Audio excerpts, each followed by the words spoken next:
हाँ, बहुत सुंदर मीनिंग तो कुछ कुछ समझ में दीदी आ रहा था, सामने आएगा तभी पता चलेगा। हाँ ठीक है चलिए। बट निर्मला दीदी, अभी जो प्रभात संगीत गाई उसका नंबर क्या है?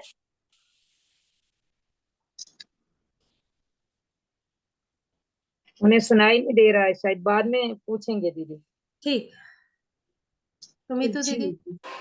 Thank you very much Meera दीदी for giving me an opportunity to host this programme.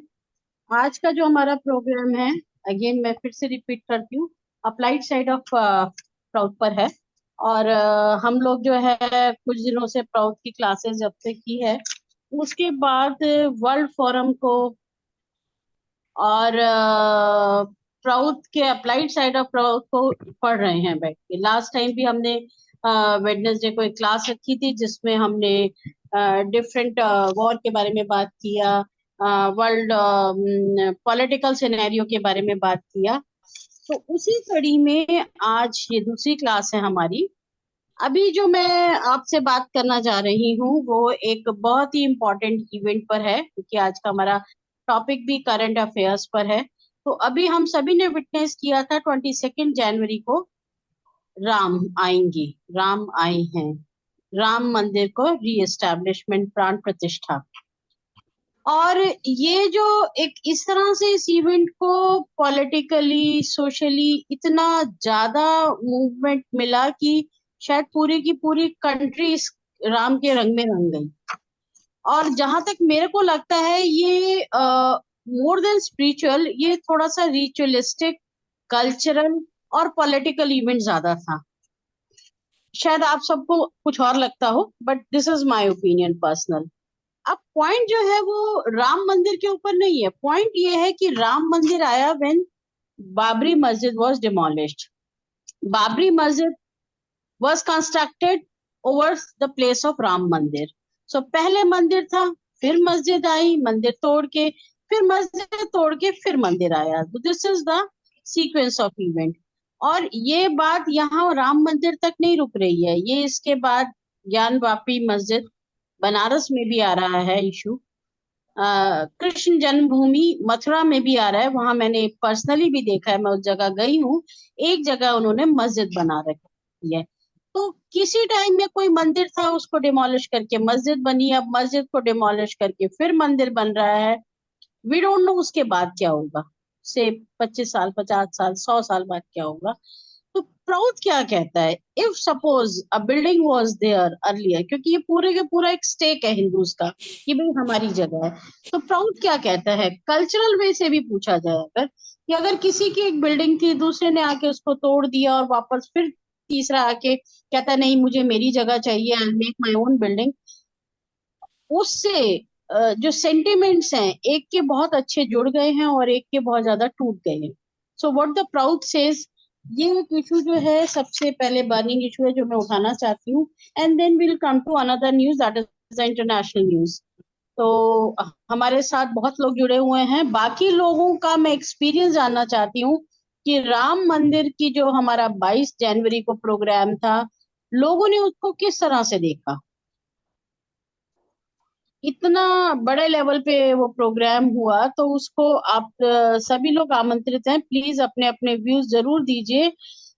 Like I welcome doctor Ashwini, she is there, Geeta roll दीदी, I welcome you too, Satyavati दीदी बहुत सीनियर हैं। दीदी राम मंदिर जो जिस तरह से ये बना है मस्जिद तोड़कर, या मस्जिद बनी थी राम मंदिर तोड़ के, तो ये सब जो ये डिमोलिशन, रिकंस्ट्रक्शन या इस तरह के जो आयोजन हो रहे हैं, इसके बारे में आप में से किसी ने अगर कुछ कोई राय है छोटी सी, तो प्लीज दीजिए।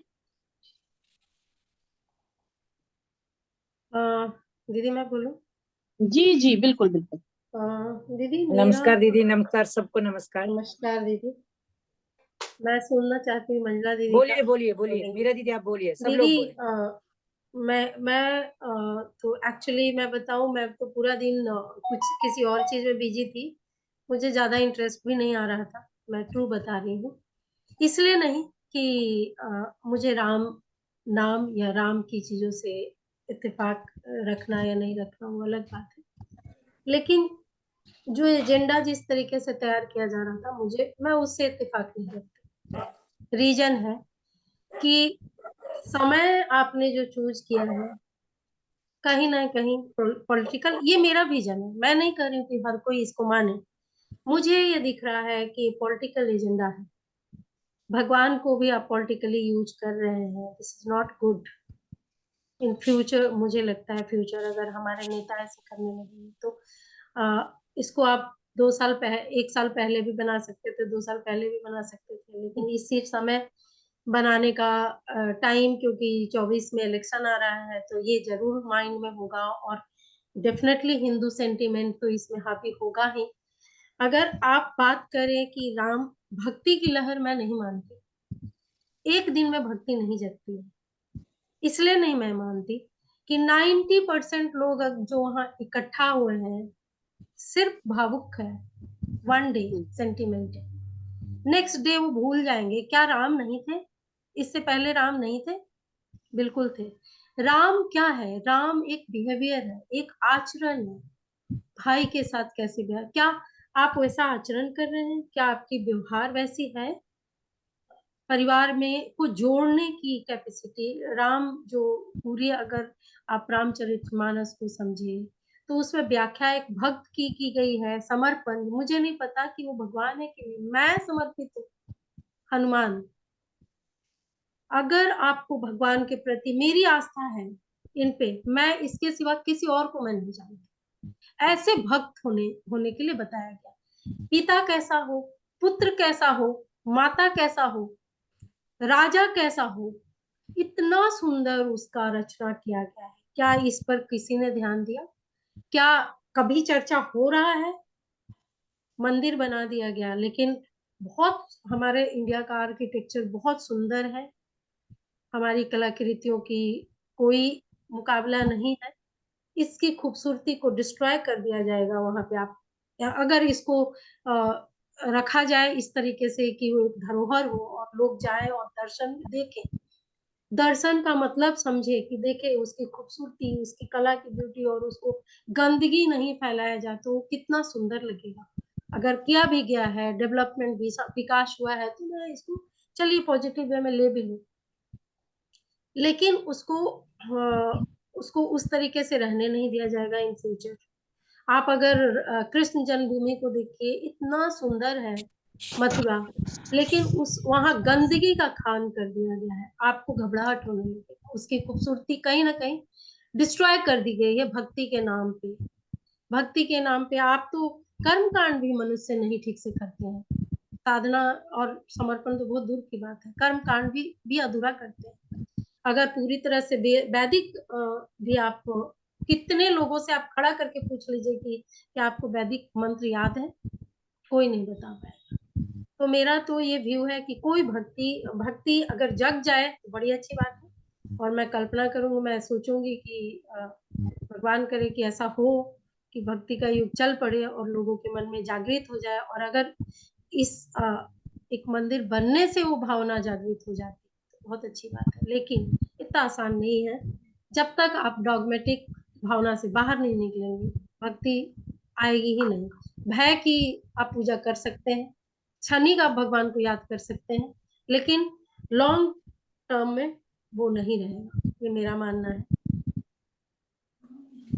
हो सकता है मे बी मैं करेक्ट ना हो सकता है कि दूसरे लोग मुझसे इत्तेफाक नहीं रखते। ये मेरा मानना है कि विचारधारा, एक भावना, उत्तम भावना सिर्फ एक जगह मंदिर बनने से नहीं होगी। जब तक कि नेचुरल प्रोसेस में आपके मन में वो जागृत होगी, उसकी रियल मीनिंग को आप अगर समझ के वहां आते हैं तो जरूर जागृत।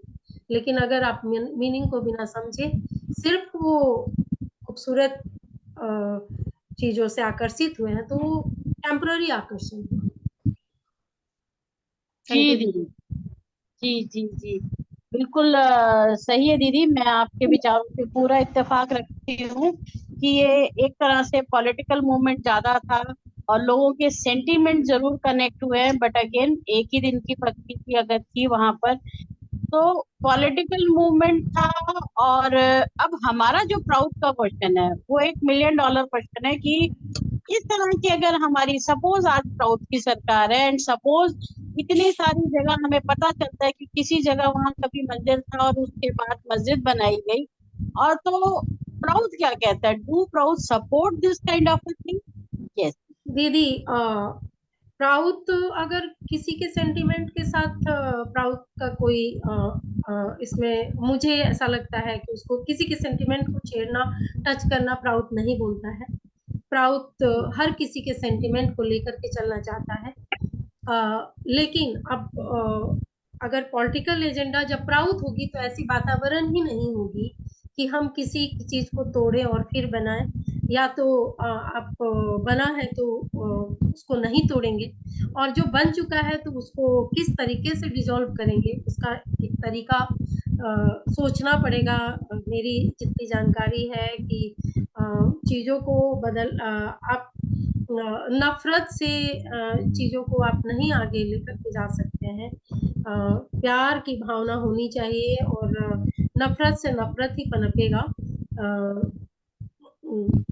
ऐसा लगता है। और कभी भी किसी भी स्टेट, किसी भी राज्य में एक्सट्रीमिस्ट होना इज ऑलवेज डेंजरस।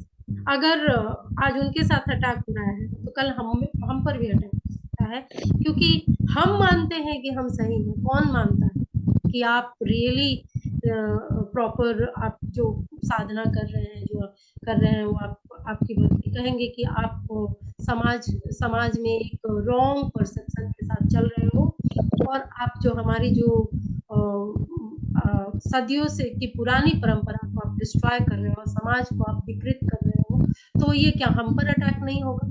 ये प्रश्न मैं सब छोड़ती हूँ। हमारे बीच में जो बुद्धिजीवी है, ये मेरा मानना है कि कहाँ एंड होगा, इसके एंड क्या? जी जी मुझे जी लगता है कि प्राउड इस तरह की चीजों को प्रेशर नहीं देगा। जी दीदी, थैंक यू सो मच। अब मैं बाकी लोगों से भी कहती हूँ, किसी का माइक कौन है प्लीज इसको म्यूट कर लीजिए। रत्न प्रभा दीदी, आपका माइक ऑन है, प्लीज इसको म्यूट कीजिए। जी, तो अगर किसी और का भी इसमें कुछ बोलने का इच्छा है तो प्लीज आप लोग अपना माइक अनम्यूट कर सकते हैं, speak one by one. Before I call Manjula दीदी, उनकी तो एक्सपर्ट ओपिनियन हमारे साथ बनी हुई है। स्नेहल आचार्य दीदी हैं, सुप्रिया दीदी हैं, सत्यवती दीदी हैं, निर्मला दीदी भी हैं, मृदुला दीदी भी हैं। अगर किसी का कोई ऐसा स्टेक है, उन लोगों ने इसको क्या किस तरह से लिया, राम मंदिर का जो ये पूरा इंसिडेंट 22 जनवरी को था, तो उसके बारे में अगर वो कुछ शेयर कर सकें तो बहुत अच्छा रहेगा।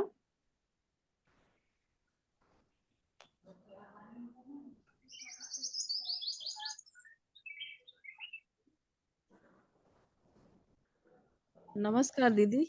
नमस्कार नमस्कार। हाँ, मैं बोलना चाह रही थी कि ये पॉलिटिकल एजेंडा तो था ही, ये तो डेफिनेटली है, लेकिन मुझे एक पॉजिटिव चीज ये दिखा कि वहां पे ना इकोनॉमिकली लोगों को काम मिला, वहां पे डेवलपमेंट हुआ, तो काफी काम मिला, मतलब जो नीचे लेवल के लोग हैं, इस तरह से।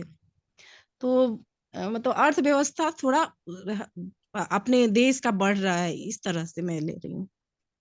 जी जी, मतलब ये एक टूरिज्म इसमें डेवलप हुआ है, तो लोगों को हाँ कार्य मिलेगा, वहाँ के उस एरिया का डेवलपमेंट होगा। बिल्कुल सही हाँ। बात है। बट साइड बाय साइड आपको मैं एक चीज और पर बता दूं कि कि लोधा और ओमैक्स ये दो बड़े इंफ्रास्ट्रक्चर डेवलपर हैं। अगेन बात कैपिटलिस्टिक की आ जाती है। जिन लोगों ने सबसे ज्यादा वहां पे डोनेशन दी है, उन लोगों का उस जगह स्टेक भी बहुत बड़ा है। तो कार्य करने वालों को तो शायद 500 या 1000 रुपए की दिहाड़ी मिलेगी, बट जिनको एक्चुअल में क्रीम मिली है पूरे केक की, हाँ, ऑफ द केक, वो बहुत बड़ा मिला है। बट यस, लोगों को काम मिलेगा, इंफ्रास्ट्रक्चर। मतलब मेरा दीदी ये मानना था कि लोकल लोगों को काफी, मतलब जैसे जी काफी जी लोकल लोगों को बहुत काम मिला, और इस बहाने उस शहर का भी काफी डेवलपमेंट हुआ है। जी मतलब वहाँ एयरपोर्ट हुआ है स्टार्ट, मतलब पॉलिटिकल एजेंडा तो डेफिनेटली है, बट इसके साथ हम पॉजिटिव चीज को अगर देखना चाहे तो जी ये जी चीज मुझे लगा। बिल्कुल बिल्कुल तो बिल्कुल। उसके आ, बाद तो और लोगों का सुनना चाहती हूँ क्या बोलते हैं। बस मेरा तो यही था। तो पॉलिटिकली और बहुत सारा सेंटिमेंट लोगों का तो गया है, मतलब हर चीज हुआ है, लेकिन 500 सालों से अगर इस मंदिर को बनाने के लिए लोग अगर बाबर के टाइम से ही इसमें इतना मंदिर को, सारे मंदिर को तोड़ तोड़ कर और हटाकर मस्जिद बनाया गया, तो अगर वो उसको अगर हम लोग लेना चाहते हैं तो ये गलत भी नहीं है। मतलब मेरा जी बोलना ये है। जी जी। तो मृदुला दीदी का बिल्कुल सही कहना है कि यहाँ बनने से यहाँ इस एरिया का डेवलपमेंट, लोगों लोगों को एम्प्लॉयमेंट ये जरूर जनरेट हो रहा है। और साथ ही साथ वो ये भी कह रही हैं कि क्योंकि ये 500 साल पुरानी लड़ाई है, लोगों के सेंटिमेंट आज के नहीं है, तो कहीं ना कहीं ये जस्टिफाई करता है। So now I come back to Manjula दीदी। दीदी, वेलकम टू द फोरम। नमस्कार। मीरा दीदी ने बात की है उसमें उन्होंने कवर किया है, बहुत कुछ कवर किया है। लेकिन एक तो आनंद मार्ग की बात तो मैं बाद में करूंगी, आनंद मार्ग की बात बाद में, प्राउड की बात बाद में। पहली बात यह है कि ये चीज अभी सिर्फ यहाँ नहीं हुई है, सिर्फ इंडिया में नहीं हुई है। हम देखते हैं कि टर्की में हागिया सोफिया बहुत बड़ा चर्च था।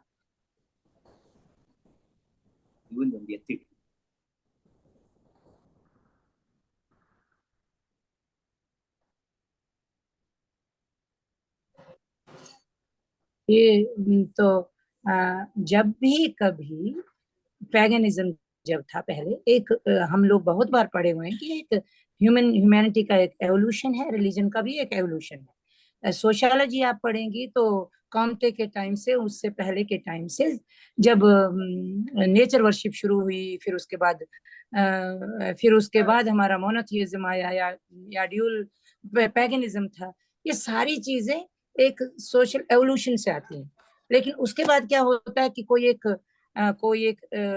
एक बहुत ही एक्सट्रीम रिलीजन आता है जो दूसरे रिलीजन को टॉलरेट नहीं कर पाता है। जो चीजें सारे वर्ल्ड में हुई हैं, मीरा दीदी ने सब कुछ कवर किया, लेकिन दो चीजें मैं उनको बताना चाहूंगी, दो चीजों ने उन्होंने कवर नहीं की। सबसे पहले, वो बाद में बात करें, बाद में आंसर मैं उनसे मांगूंगी। सबसे पहले वो सोचेंगी कि इंसान सेंटिमेंटल है, हम भी हैं। फर्ज कीजिए, मेरा दीदी आंसर देंगी, फर्ज कीजिए बाबा का जन्म स्थान या हमारा आनंद नगर, लोगों ने क्या है, एक बार, या बाबा का जन्म स्थान, बहुत ब्लेसफेमस क्वेश्चन है मेरा। लेकिन बाबा का जन्म स्थान हम नहीं लिए तो वो हमारी कंप्लेसेंसी है, लेकिन हमारा उस पर सेंटिमेंट क्या है, उसको टच करना पड़ेगा। वो हमें बाद में, वो मुझे आंसर देंगी, अभी नहीं, बीच में नहीं। तो बाबा का एक जन्म स्थान और आनंद मार्गी, एज ए आनंद मार्गी, क्योंकि आपने एज ए आनंद मार्गी क्वेश्चन पूछा है, तो एज ए आनंद मार्गी हमारा क्या सेंटिमेंट है। बाबा तिलजला में रहे हैं तो हमारा क्या सेंटिमेंट है। बाबा आनंद नगर में रहे हैं तो हमारा क्या सेंटिमेंट है। बाबा ने अपने हाथ से आनंद नगर की म्यूनिसिपैलिटी का रोड मैप बनाया है तो हमारा क्या सेंटिमेंट है। एक क्वेश्चन ये है। और दूसरा क्वेश्चन ये है, दादा नमस्कार। दूसरा क्वेश्चन ये है, प्रणाम दादा, प्रणाम। तो दूसरा क्वेश्चन ये है कि ये जब ये सेंटिमेंट की बात है, तो एज ए आनंद मार्गी भी बाबा बोले हैं कि किसी के सेंटिमेंट को हर्ट नहीं करना है। लेकिन सेंटिमेंट को हर्ट नहीं करना है तो सबसे बड़ी चीज हमको ये देखनी होगी कि राम को हम मानते हैं या नहीं मानते हैं वो प्रॉब्लम नहीं है, लेकिन राम को कितने लोग मानते हैं उसको देखना होगा हमें। और दूसरा रही बात यह कि पॉलिटिकल है, पॉलिटिकल तो है, क्योंकि पॉलिटिक्स जो democracy is a system of perception, ये एक परसेप्शन का सिस्टम है। जो ज्यादा सेंटिमेंट्स को परसीव करता है वो ज्यादा पॉपुलर लीडर होता है या पॉपुलर सिस्टम होता है। परसेप्शन जब नहीं रहेगी और आइडियलिस्ट होंगे तो डेमोक्रेसी चलती नहीं है, पॉलिटिक्स चलती नहीं है। पॉलिटिक्स में सिर्फ परसेप्शन का काम होता है, आज की जो पॉलिटिक्स है। तो ये पॉलिटिक्स है, यस, लेकिन पॉलिटिक्स है तो आज की पॉलिटिक्स ही वही है, पॉलिटिक्स ऑफ परसेप्शन। लेकिन सबसे बड़ी बात यह है कि करोड़ों हिंदुओं के लिए राम भगवान है, और शिव भी भगवान है, और कृष्ण भी भगवान है। बाकी सारे 30,000 या 40,000 जो मंदिर तोड़े हैं बोल रहे हो, उसके बारे में हम दूसरा ओपिनियन रखेंगे। लेकिन करोड़ों हिंदुओं का जो सेंटिमेंट है कि ये 3 जगहें हमारे भगवान के जन्म स्थान है, तो इनके लिए हमको दूसरी तरह से परसीव करना पड़ेगा चीज को। इसीलिए इतना वहां पे क्रिएट होता है, इतनी जो सेंटिमेंट क्रिएट होते हैं, तो इसलिए क्रिएट होते हैं कि यहाँ पे ये हमारे भगवानों का जन्म स्थान है। चलिए ये तो हम अलग रखेंगे। आनंद मार्ग में ये नौबत ही नहीं आएगी कि कोई मंदिर तोड़े, मस्जिद तोड़े। लेकिन सबसे बड़ी बात है, जब किसी कम्युनिटी पे बहुत दिन से उस पे बहुत जुल्म हुए होते हैं, एक पैसिव साइकोलॉजी उसको उसको उसमें कल्टीवेट की गई होती है लीडरशिप के द्वारा, तो उस कम्युनिटी को उस पैसिव साइकोलॉजी से बाहर निकलना ही है, चाहे वो सेंटिमेंट से निकले या चाहे वो कल्चरली निकले, कल्चरली दबाव महसूस करे, तो उन चीजों से उसको निकलना ही है। जितना ज्यादा दबाव होगा उस पर, उतना ज्यादा उसको बाहर निकलना है। तो इस चीज के लिए क्या होता है, यूजुअली ट्रूथ एंड रिकॉन्सिलेशन, बहुत सी जगहों पे ट्रूथ एंड रिकॉन्सिलेशन कमेटीज बनी होती है, जहाँ बहुत सी जगह है जहाँ पे ऐसी चीजें हुई हैं 500 साल से, 1000 साल से कुछ गलत काम किए हैं किसी ने, इन्वेडर्स ने या कुछ लोगों ने, तो उनको फिर क्या किया जाता है कि उनको ट्रूथ एंड रिकॉन्सिलेशन की जाती है कि वो एक बार बैठ जाए टेबल पे, और जिस जिस जिस कम्युनिटी ने दूसरी कम्युनिटी पे जुल्म किया हुआ है, जैसे कि कॉलोनिज्म है, जैसे हमारे ब्रिटिश लोग, पूरा ब्रिटेन हो, जर्मनी हो, ये यूरोपियन जो कंट्रीज है, उन्होंने बहुत ज्यादा इंपीरियलिस्टिक कॉलोनिज्म किया हुआ है, सब पे सबको लूटा है। तो जब तक उन्होंने लूटा है और लूटने के बाद मानेंगी भी नहीं, तो आपके घाव कैसे खत्म होंगे। एक बात होती है कि ट्रूथ एंड रिकॉन्सिलेशन कमेटी हो या वो ये हो जिसमें माना जाए कि किस कम्युनिटी को किससे उसको लगता है कि मुझे बहुत एक्सप्लॉइट किया गया है, और दूसरी कम्युनिटी बोले कि सॉरी, हमने नहीं किया था, हमारे पूर्वजों ने किया, उन्होंने गलती की है, और वो ट्रूथ और रिकॉन्सिलेशन में ये चीजें आपके लिए बहुत इंपॉर्टेंट है, इसको हम छोड़ देते हैं, और ये चीजों को अब आप टच ना कीजिए। तो ये होना चाहिए कि ये चीजें आपके लिए इम्पोर्टेंट है, जो कि पहले से ही इन लोगों ने कहा था, और बहुत बड़ी गलती की हुई है एक कम्युनिटी ने कि उन्होंने ये बात ही नहीं मानी कि जब उनको बोला गया कि इतने मंदिर तोड़े गए हैं, इतने मंदिर बनाए गए, उनको छोड़ दीजिए, ये 3 मंदिर हमारे आराध्य के जन्म स्थान है, और हैं भी जन्म स्थान और रहने का कर्म भूमि है, इसको छोड़ दीजिए। तो बेस्ट होता कि दूसरी कम्युनिटी की लीडरशिप को होता, वो एक सेंटिमेंट को मानती। सेंटिमेंट अगर फर्ज कीजिए, आज मैं अपने सब इनसे पूछती हूँ, जेरूसलम जो लड़ाई हो रही है, किस लिए हो रही है इतनी? अक्सर मास्क है, वहां पे एक मास्क है, उस मास्क को वो बिलीव करते हैं कि वहां से जूडाइज्म, जब पहले जूडाइज्म का वहां मंदिर था, जूडाइज्म का जो मंदिर था, तो रोमन एम्पायर ने उसको तोड़ा, फिर उसके बाद वहां पे टर्किश ओटोमन एम्पायर आया और उसको बिल्कुल तोड़ दिया, वहां सिर्फ एक वॉल बची थी। अब जूडाइज जो हैं, जो यहूदी लोग हैं, वो सिर्फ उस वॉल पे आके पूजा करते हैं, सिर्फ वॉल बची है, मंदिर टूट गया है, उस वॉल के अंदर ही अक्सा मस्जिद है, जिसको एक कम्युनिटी कहती है कि हमारे लिए बहुत जरूरी है, और दूसरी कम्युनिटी के लिए वो मंदिर बहुत जरूरी है क्योंकि वो पहले से ही उनका मंदिर था, उनकी वहां पर वॉल बची हुई है। अब आप बताइए, आप बैठेंगे, कोई भी जज बैठेगा या कोई भी राइट माइंडेड पर्सन बैठेगा जो सेंटिमेंट्स को जानता है, जो बहुत टू मच रैशनैलिटी नहीं लाएगा बीच में। टू मच रैशनैलिटी तो आई थिंक आउट ऑफ ये हो जाती है, वो चलती नहीं है पब्लिक के साथ। तो रैशनल कमेटी अगर बैठे तो वो क्या कहेगी? अगर यहूदियों का वह मंदिर, वो बोलते हैं ओरिजिनल मंदिर हमारा है, दूसरा साइड बोलती है कि हमारी मस्जिद भी वहीं पर है, और तीसरी साइड भी बोलती है कि हमारा भी जेरूसलम भी यहीं पर है। तो ये जो चीजें, ये बहुत कॉम्प्लिकेटेड है, इनमें सेंटिमेंट्स को देखा जाता है और बहुत आसानी से ट्रूथ और रिकंसिलेशन करना चाहिए। राम मंदिर का भी वही हाल है, क्योंकि पॉलिटिकली इसको यूज किया गया है, कर रहे हैं, करेंगे। We can't stop in democracy, we can't stop any party, क्योंकि हमने आज तक किसी दूसरी पार्टी को भी तो स्टॉप नहीं कर पाए, जिन्होंने बोल दिया था कि अब कोई मंदिर को टच ना किया जाए 91 के बाद।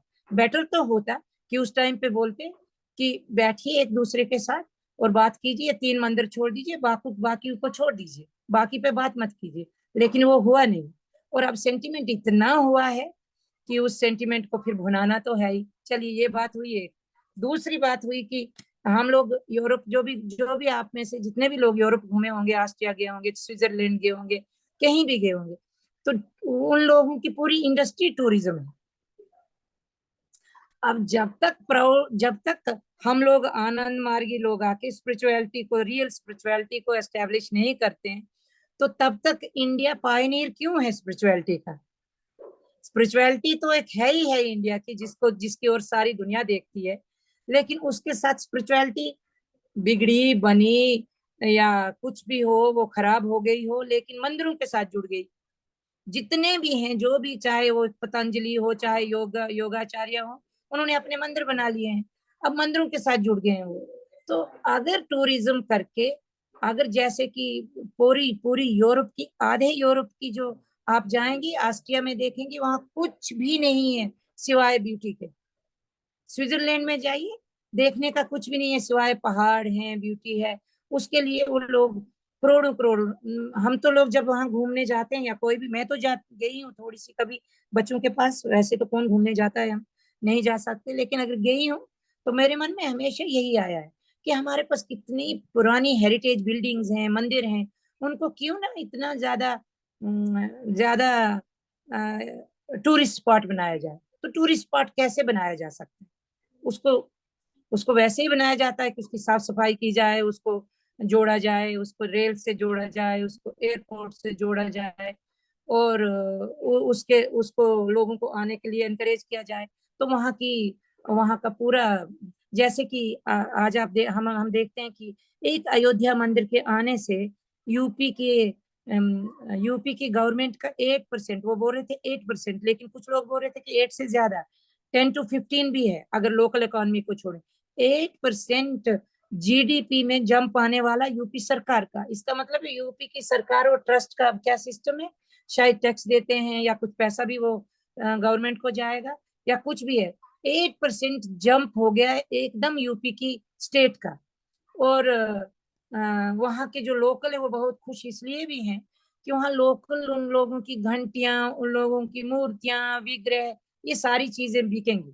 वहाँ के मुसलमान भी हम देख रहे हैं, उन्हें भी पता है, जिन लोगों की छोटी छोटी छोटी दुकानें हैं, उन्हें भी पता है कि यहाँ वहाँ के मुसलमान है कुछ लोग, हम लोग देखते हैं सोशल मीडिया पे कि उनकी उनकी उनकी भी वही दुकानें हैं, थोड़ी सी राम मंदिर बेच रहे हैं, राम मंदिर का मॉडल बेच रहे हैं, राम मंदिर उनके लिए प्योर बिजनेस है, कोई उसमें बिलीफ नहीं है, कोई उसमें डॉगमा नहीं है। एज ए प्योर बिजनेस भी वहां पे या तमिलनाडु में इतने मंदिर हैं, उनमें चलिए वो बात, ये बात दूसरी है, प्रभा दीदी एक दूसरी बात बोल रही है, लेकिन मैं कह रही हूँ एज ए प्राउटिस्ट जो मैं बोलती हूँ, तो उसे तो छोड़ ही दीजिए। एज ए प्राउटिस्ट भी इन चीजों को एज ए टूरिस्ट स्पॉट रखा जाएगा, रखना चाहिए। बाबा नहीं बोलेंगे कि इनको तोड़ फोड़ दो। और दूसरी बात, जो सेंटिमेंट, जो मेन सेंटिमेंट मीरा दीदी का था कि मास्क तोड़ा गया, उस पे मंदिर बनाया गया, तो मास्क से मत शुरू कीजिए। अगर हम रियली सेंटिमेंट को नहीं नहीं देखते दीदी, हैं तो मेरा मंदिर से शुरू सेंटिमेंट, कीजिए। नहीं नहीं दीदी, sorry sorry, you understand wrongly. मेरा सेंटिमेंट नहीं था कि मॉस्क को तोड़ करके मंदिर बनाया गया।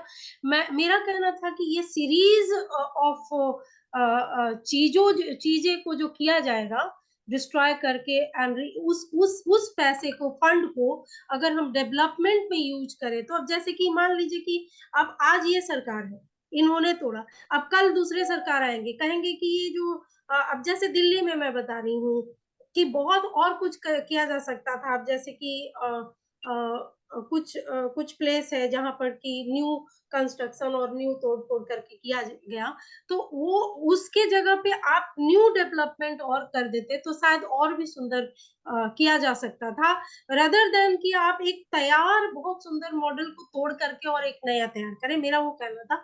जहाँ तक सेंटिमेंट की बात है कि अगर जैसे कि सिर्फ राम जन्मभूमि की बात नहीं है कि राम जन्मभूमि की मंदिर का बात नहीं है, ये एक एक एक सेंटिमेंट। और अगर आप देखेंगी बजरंग दल तो उनका एजेंडा है दंगा फैलाना, मार काट करना।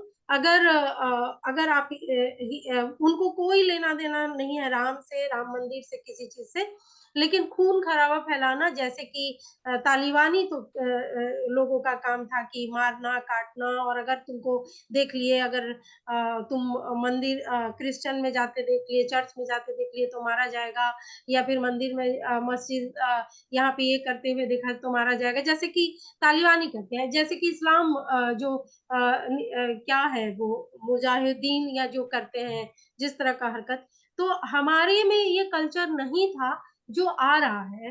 तो उस चीज से मेरा इत्तेफाक है कि वो लोग है तो क्या मैं भी राक्षस बन जाऊं? मेरा ये कहना है कि अगर वो राक्षस है तो क्या मैं भी राक्षस बन जाऊं? मैं नहीं बनूंगी राक्षस। दीदी मेरा ये दीदी मेरा दीदी मैं समझी, आप जो बोल रही हैं वो बहुत हाई विचारों की बात है, मैं और आप समझ सकते हैं। क्या हर कोई समझेगा? जी दीदी, हर कोई बिल्कुल बिल्कुल समझेगा? बिल्कुल जैसे हम बिल्कुल वो तो रोज टीवी पे बैठते हैं दीदी, और जब टेररिस्ट की बात होती है, मुझे तो लगता है ये बहुत हाई फाई एजेंडा है। ये रैशनल होना, ये बहुत हाई फाई रैशनैलिटी है राइट जो राइट कॉमन लोगों में नहीं होती। हमको कॉमन लोगों को समझना चाहिए होगा। जी हमको एक कॉमन बिलीवर की, मैं कहती हूँ आपको, आप आज आगे पीछे देखिए दीदी, आप दिल्ली में पता नहीं कौन से कल्चर में है बैठी हुई, हम आगे पीछे देख रहे हैं। मैं ऐसे परिवारों को देख रही हूँ जो जो बहुत दिन से जेडीएस कांग्रेस न जाने क्या क्या थे, और आज उनकी जो घर की लेडीज हैं, मैं और आप तो नहीं हाथ जोड़ते हैं राम के पास, हम तो बिल्कुल ही राम को मानते भी नहीं है, हम तो उनको फिक्शन मानते हैं। लेकिन उन लोगों ने बोला कि आप जो मर्जी सो कीजिए, मुझे तो राम का दर्शन करना है। कोई भी पॉलिटिक, हमको उनका सेंटिमेंट देखना है, हमें हाई फाई सेंटिमेंट्स को नहीं देखना है दीदी। उन जी लोगों दीदी, को देखना है सेंटिमेंट्स की कि बात जिनका से इन, मैं एग्री। तो मैं पहले ही देखिए बोल दी, बात यहाँ मेरा दीदी सेंटिमेंट मैं से पहले ही बोल दी जी कि जी पॉलिटिकल तो है, लेकिन पॉलिटिक्स क्या है दीदी? डेमोक्रेसी में पॉलिटिक्स क्या है? Politics is no to the perceiving the sentiment of the commoners. जो लोग सेंटिमेंट कॉमनर के नहीं परसीव करते हैं तो वो पॉलिटिक्स में पीछे रह जाते हैं। पॉलिटिक्स तो है, ये बहुत साफ सुथरी पॉलिटिक्स नहीं है जो प्राउड चाहता है, जो हम चाहते हैं, जो हम इलेक्टोरल चाहते हैं, हम सेलेक्ट करेंगे कैंडिडेट को, फिर इलेक्शन होगा। वैसी पॉलिटिक्स तो ये है नहीं, वो तो बाद में आएगी। लेकिन मैं बोल रही हूँ कि सेंटिमेंट ऐसे हैं लोगों के, इसलिए क्या होना चाहिए, मैं लास्ट में बोल रही हूँ। हमने देखा है, आप दीदी, आपने भी देखा है, आपने भी देखा है, आप देखिए, आप जाइए। मैं बोलना नहीं चाहती थी, किसी रिलीजन का नाम नहीं लेना चाहती, जैसे आप बोल दें कि बजरंग दल तालिबानी है, हम किसी दूसरे रिलीजन को भी नहीं बोल सकते, बोलना भी नहीं चाहिए। लेकिन आज हम देखते हैं टीवी पे रोज बैठे हुए, टेररिस्ट की बात कीजिए, मुजाहिदीन की बात कीजिए, किसी की भी बात कीजिए, तो एक तबका है जो उठ के बोलता कि गॉड से टेररिस्ट है ना। जी ये परसेप्शन क्रिएट की जाती है कि गॉड से टेररिस्ट है, आरएसएस टेररिस्ट है। क्यों? क्योंकि गॉड से टेररिस्ट था। आप अगर हिस्ट्री पढ़ेंगी तो आप जानती हैं कि गोडसे के मारने के बाद ये चितपावन ब्राह्मण जो हैं, उनके पूरे विलेजेस खत्म किए गए थे, जैसे सिखों को किया गया। आप जानते हैं, हम नहीं जानते ना ये हिस्ट्री। जब जानेंगे तो हमें बहुत बैलेंस आ जाएगा। एक गोडसे ने गांधी को मारा, किस लिए गाया मारा? पॉलिटिकल व्यू से मारा। और हम उसको यस बोले या गलत बोले या झूठ बोले, it was a murder, criminal था, ही वॉज ए क्रिमिनल।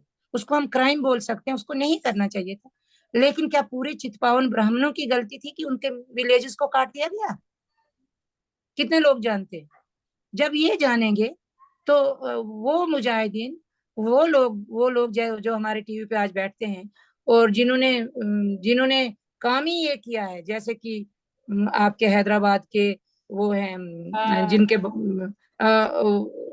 छोड़िए, हम नाम नहीं लेंगे, हमको प्लेटफॉर्म पे नाम नहीं लेना, लेकिन सुनिए मीतू दीदी, जब हम जानते हैं कि गोडसे के बाद में हजारों ब्राह्मणों को काट दिया गया, जैसे इंदिरा गांधी के मरने के बाद सिखों को काट दिया गया, तो क्या सिख लोगों के सेंटिमेंट को हम इस चीज से रोक सकते हैं कि तुम लोग अब मार काट रोक दो?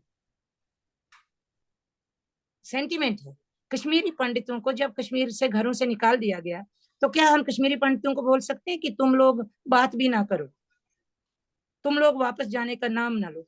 ये जो लोग बोलते हैं, ये वो लोग हैं दीदी जिनको जिनको सेंटिमेंट का मतलब ही मतलब नहीं आता, उनका अपना ही एक एजेंडा है। जैसे प्रशांत भूषण जैसे लोग हैं जो बोलते हैं कि जो लोग बोलते हैं कि कश्मीर हमारा है ही नहीं, उनको दे दो। डेमोग्राफी चेंज मत करो, वहां कश्मीर में डेमोग्राफी चेंज मत करो, लेकिन इंडिया में सबका हक है? ये सेंटिमेंट की बात है। मैं एज ए आनंद मार्गी बात नहीं कर रही हूँ दीदी। एज ए आनंद मार्गी मैं भी जानती हूँ, आप भी जानती हूँ, ये रिलीजन होना ही नहीं चाहिए। ये जो जाति पाति का सेंसस हो रहा है वो होना ही नहीं चाहिए, लेकिन हो रहा है। जी, थैंक यू वेरी मच। और एक और बात, और मैं इसलिए खुश हूँ राम मंदिर के लिए, थोड़ी सी खुश हूँ कि वहां का जो इंफ्रास्ट्रक्चर बढ़ रहा है, तो वहां के अगर वहां पे ये भेदभाव का कोई एक ऐसा किया जाए, दोबारा वहां लड़ाई झगड़ा ना हो, दूसरी गवर्नमेंट आके ये ना बोले कि हम इस मंदिर को गिराएंगे, बैठा के बहुत बात करें कि ये तीन तीन जगहों से उनका बहुत ज्यादा सेंटिमेंट है, इसको छोड़ दो। 40,000 या 30,000 मंदिर टूटे हैं, उसको छोड़ दो, उसका एक एग्रीमेंट करवा दे कोई भी गवर्नमेंट आके सोसाइटी, तो दीदी दीदी वो मुझे लगता है वो ठीक है, होना दीदी चाहिए।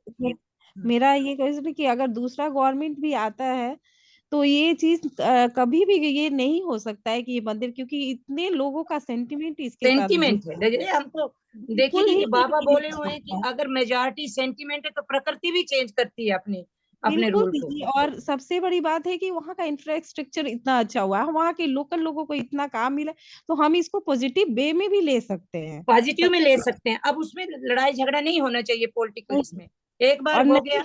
नहीं दूसरा गवर्नमेंट इसको तोड़ भी नहीं सकता। अगर हम 100 साल बाद की बात हम नहीं जानते हैं, नहीं नहीं, और नहीं तोड़ कर तो सकता। सकते हैं, फेनेटिक कोई भी फेनेटिक आ गया और उनको इजाजत दी जाए, वहां जाके वहां बम फेंक सकते हैं, मिसाइल फेंक सकते हैं, बहुत से लोग कर सकते हैं, लेकिन इसीलिए ये कभी भी खत्म नहीं होगा जब तक ट्रुथ और रिकंसिलेशन नहीं होगी और पॉलिटिक्स से बाहर निकलकर कोई सोशल लीडर आके बोलेगा कि देखो, जैसा तुम्हारा इंटरेस्ट है, अगर तुम्हारी मक्का पे पहले भी ये हो चुका है, एक अटैक हो चुका, मक्का और मदीना, अगर मक्का और मदीना पे कोई अटैक करके तोड़ देगा तो वो छोड़ सकते हैं? आप बोल सकती हैं कि मुसलमान छोड़ दें मक्का को और मदीना को? कोई नहीं बोल सकता, कोई बोलेगा भी नहीं, क्योंकि अपने आप को हम लोग बहुत ज्यादा रैशनल और बहुत ज्यादा लिबरल दिखाने में लगे हुए होते हैं। तो सेंटीमेंट तो सबके होते हैं, तो एक मेजॉरिटी सेंटीमेंट है, जैसे अब कृष्ण का है, कृष्ण के कारागार पे बोल रहे हैं कि मास्क बना हुआ है। अब जैसे कि पहले दिन कुछ लोग थे जिन्होंने इनको मिसगाइड किया था, जैसे हमारे पुराने वो जो लेफ्ट के जो हिस्टोरियन थे, उनकी किताब पढ़ के मैं भी एक बार मान गई थी कि शायद ये गलत है, यहाँ कोई मंदिर नहीं था। उन्होंने एक किताब लिखी है, ये इरफान हबीब और वो जो है जो थापर है, उनकी एक किताब मैंने पढ़ी छोटी सी 90s में। तो उसमें लिखा था कि ये सब गलत है, इन लोगों ने, हिंदू सभा ने वहां पे लाके ये पिलर डाल दी। तो मैं हैरान होगी, मैंने कहा कैसा कैसा होता, देखिए जिन्होंने वहां पे पिलर रख लिए, और उस टाइम पे उन्होंने उनको भी मिसगाइड किया, मुस्लिम पक्ष को, और उन्होंने बोला कि ठीक है, ASI की खुदाई होने दीजिए, अगर वहां मंदिर होगा तो हम छोड़ देंगे, लेकिन फिर छोड़ा नहीं, क्योंकि पॉलिटिक्स होती चली गई। चलिए कुछ भी है, हमें कोई हिंदू मुस्लिम का नहीं लेना है, लेकिन अगर यही सेंटीमेंट है तो यहूदियों का मंदिर छोड़ देना चाहिए, वहां की वाल निकलनी चाहिए, नहीं तो लास्ट एम्पायर जो होगा वो। और अगर आप जाएंगी वेटिकान में, मैं वेटिकान को देख के आई हूँ, वेटिकान के म्यूजियम में दीदी इतनी मूर्तियां तोड़ी हुई और उन्होंने दिखाने के लिए रखी। लेकिन चलिए, अब क्रिश्चियनिटी बिल्कुल माइल्ड हो गई है, रेनेसां में आ गई, वो मानते हैं कि हमारी गलतियां थी, लेकिन आप रोम में जाएंगी तो वहां पे एक बहुत बड़ा ये है, पैगन लोगों का एक मंदिर है, टेम्पल है, उसको क्या बोलते हैं, वो उस टेम्पल को जब क्रिश्चियनिटी वहां पे आई 300 BC में, तो उस टेम्पल को चर्च बनाया गया। और चर्च कैसे बनाया गया, लंबी कहानी, अगर मुझे समय है तो कहानी बता देती हूँ। चर्च में पैगन्स को तो मारा गया, वो बोला कि तुम्हारे जो देवी देवता वो भूत प्रेत हैं, भूत प्रेतों की पूजा करते हो, ये करते हो। वहां पे बहुत बड़ा एक स्टंट बनाया गया, भूत को निकाला गया। भूत को निकाला तो ऊपर एक स्मोक चिमनी है, चिमनी से स्मोक निकाला गया, बोला हमने यहाँ से स्पिरिट्स और भूतों को निकाल दिया है। तो लोग बाहर वेट कर रहे हैं, सारे बिलीवर। उन बिलीवर को बोला कि ये भूत और प्रेत हमने निकाल दिए, अब यहाँ पे चर्च है और यहाँ पूजा कीजिए। और वहां क्या किया गया, वो रोमन एम्पायर तो बहुत डेवलप्ड था ना, बहुत पहले एंशिएंट रोमन तो वहां के जो ग्रेनाइट है, ग्रेनाइट को निकाला गया है उस बिल्डिंग से।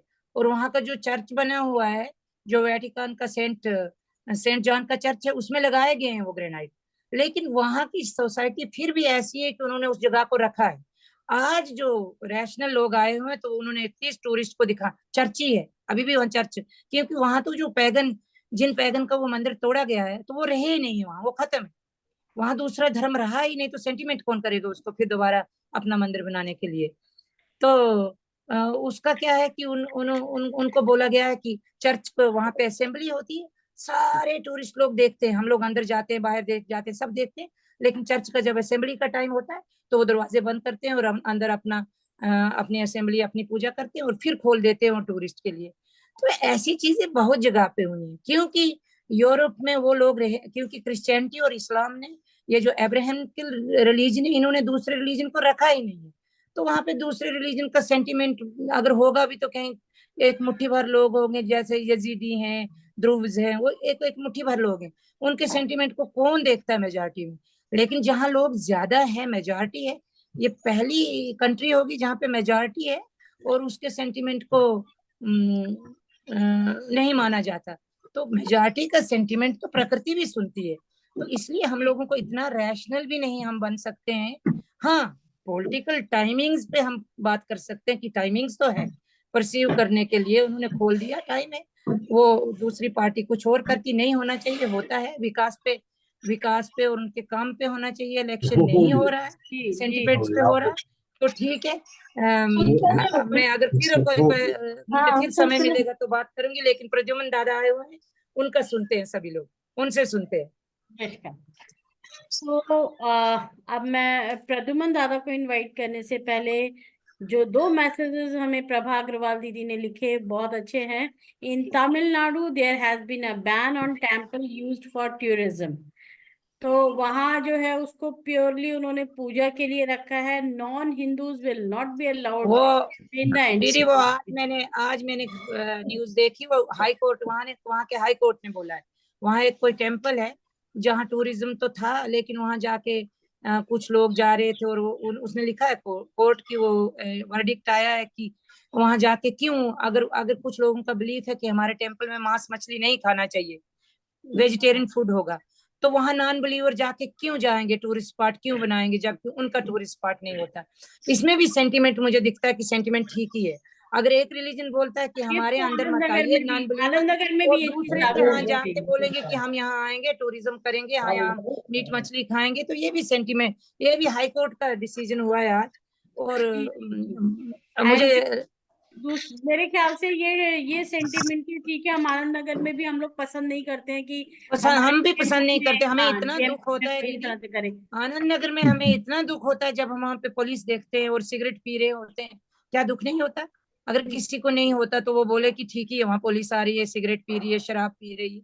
हम भी चाहते हैं कि हमारा आनंद नगर की जो पेरीफेरी हो बिल्कुल सात्विक रहे, कोई वहां शराब ना पिए, मांस मछली ना खाए, वहां जी कोई स्लॉटर हाउस ना हो। हम चाहते हैं, ये सेंटिमेंट की बात है बस। जी, तो मैं इस बारे में एक छोटी सी इंफॉर्मेशन भी देना चाहती हूँ आनंद नगर के बारे में। जैसे सत्याश्रय दादा ने हम लोगों को बताया एक मीटिंग में कि नाउ ऑनवर्ड, जो बीच में पूरा का पूरा मार्केट लग रहा था जिसमें मूर्तियां बिक रही थी और जिसमें सारे गलत सलत सही गलत सब काम हो रहे थे, वो मार्केट अब पूरा अबॉलिश हो जाएगा। वो एरिया पूरा क्लीन रखा जाएगा। अगर कोई स्टॉल भी लगेगा तो होपफुली हमारे मार्क्स से रिलेटेड ही लगेगा, कोऑपरेटिव का, प्राउड का, इस तरह से लगेगा। तो that step has already been taken in view of the last DMS।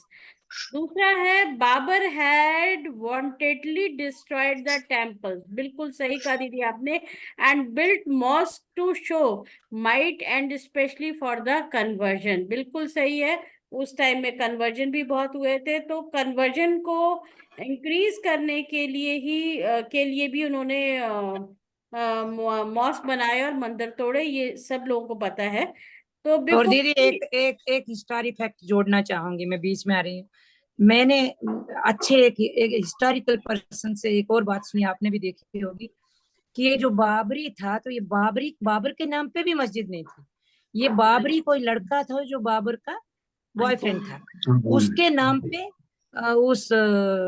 बाकी कौन उसका कौन, वो सिपा सलार था, वो शिया था, उसने अपने बॉस को खुश करने के लिए उसके नाम पे ये मास्क बनवाई, और बोलते फिर भी बाबर ने उसको नहीं छोड़ा क्योंकि वो शिया था, बाबर सुन्नी था, तो फिर उसको स्लॉटर कर दिया गया। तो हिस्ट्री ये है। इस पे मुझे तो लगता है मुस्लिम लोगों को भी इस पे इतना सेंटिमेंट नहीं रखना चाहिए, वो एक कि वो बाबरी के नाम पे शिया ने अपने बॉस को अपीज करने के लिए जो मस्जिद बनाई है, उनको भी हिस्ट्री देखनी चाहिए। लेकिन दीदी ये तो हिस्टोरिकल फैक्ट था जो मैं बताना चाहती थी। आप आगे बोलिए दीदी, आप बहुत थैंक समय यू, चला जाएगा इसी थैंक यू। चीज नहीं पे। नहीं, कोई बात नहीं दीदी, आपने जितनी बातें बताई सब बहुत ही वैल्यूएबल है। हाय, आपके साथ दादा कौन खड़ी है, ये गुड़िया हमारी। ये संगीता भी आ गई है। अच्छा अच्छा, संगीता की, नमस्कार दीदी। हाँ। नमस्कार नमस्कार। पहचानने में नहीं आ रही, कुछ वीक लग रही हो संगीता, टेक केयर। तो दादा, हम लोग जो आज डिस्कशन कर रहे थे करंट इवेंट पर, हमने जो मस्जिद वर्सेस जो राम मंदिर बना है, और 22 जनवरी को जैसे पूरा का पूरा देश राममय हो गया है, तो हमारा डिस्कशन ये था कि प्राउड क्या कहता है, क्योंकि अभी दो और मस्जिद की बात चल रही है, ज्ञान वापी मस्जिद और कृष्ण जन्मभूमि पे।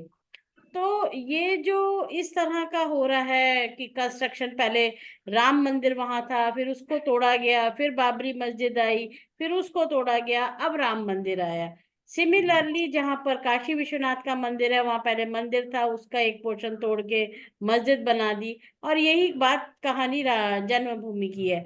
तो इन प्रोटेस्टिक view, how correct these actions are, लोगों के सेंटिमेंट्स की कितनी वैल्यू रहनी चाहिए, क्योंकि वहां जो हुआ वो सेंटिमेंट्स तो डेफिनेटली कनेक्टेड थे, बट स्पिरिचुअलिस्टिक जर्नी तो कहीं नजर नहीं आ रही थी उसमें। सब लोगों को सबसे पहले मेरा नमस्कार।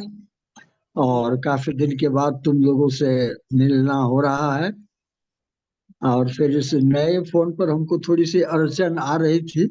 अब धीरे धीरे फिर इस पर सीख रहे हैं। और जैसा कि मैंने विषय देखा था कल, कि मेरे ख्याल से यही था कि प्राउड की दृष्टि से संसार की वर्तमान परिस्थिति, या कुछ इसी तरह की। जी जी जी जी। तो अभी तुम लोगों ने वो राम जन्मभूमि मंदिर पर ही अपना लगता है कि कंसंट्रेट किया है।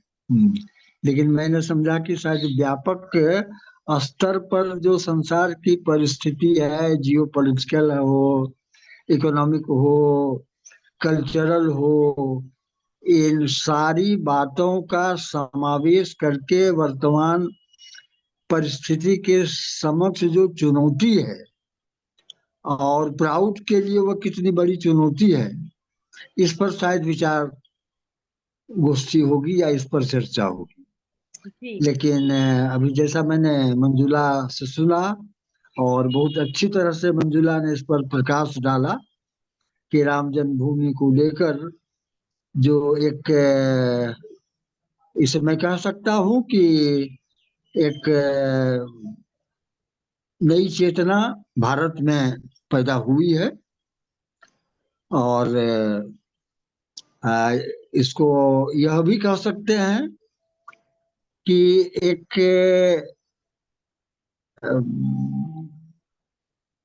गॉड सेंटर्ड फिलॉसफी किस तरह से सब लोगों की चेतना में आ रही है, और वह शेप ले रहा है, इसे इस तरह से भी समझा जाना चाहिए। वैसे मैं इस पर एक स्वतंत्र रूप से लिखना भी चाहता था, लेकिन मेरा मोबाइल गुम हो गया और मैं लिख नहीं पाया। और इस पर काफी कुछ सुनने को भी मुझे मिला कि कुछ लोगों ने इसकी आलोचना भी की कि हम लोगों को राम जन्मभूमि मंदिर का जो मसला है या जो हो रहा है इस पर बहुत ज्यादा चर्चा नहीं करनी चाहिए। और तो उससे मैं इत्तेफाक नहीं रखता था, क्योंकि इसका दूसरा महत्व कि भारत में जो एक नवजागरण आ रहा है, एक वह चाहे वो अ, राम के आधार पर हो, कृष्ण के आधार पर हो, शिव के आधार पर हो, काहे कि हमारी दृष्टि में राम हो रमन्ते अस्मिन् योगिना इति राम, योगी जन जिसमें रमन करते हैं वही राम है।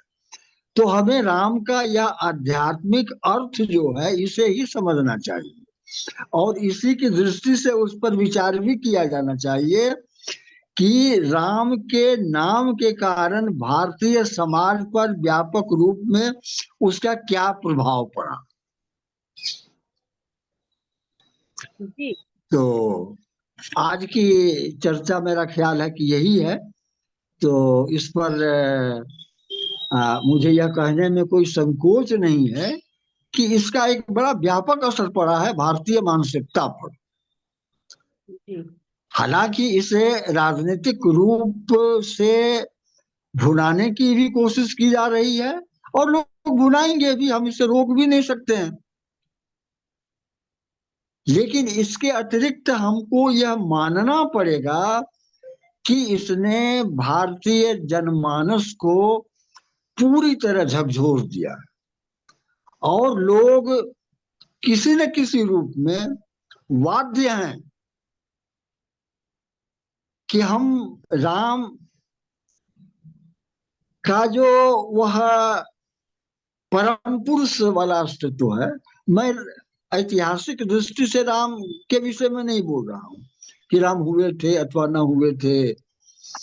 ऐतिहासिक दृष्टि से अयोध्या में उनका जन्म हुआ या कि नहीं हुआ, अथवा वाल्मीकि की करुणा की वे सृष्टि थे, अथवा तुलसी के मानस के राम थे। इस पर मैं चर्चा नहीं करूंगा, लेकिन एक व्यापक रूप में जो राम का अर्थ है उस दृष्टि से यदि मैं कहूं तो भारतीय जनमानस पर उसने एक बड़ा व्यापक असर छोड़ा है।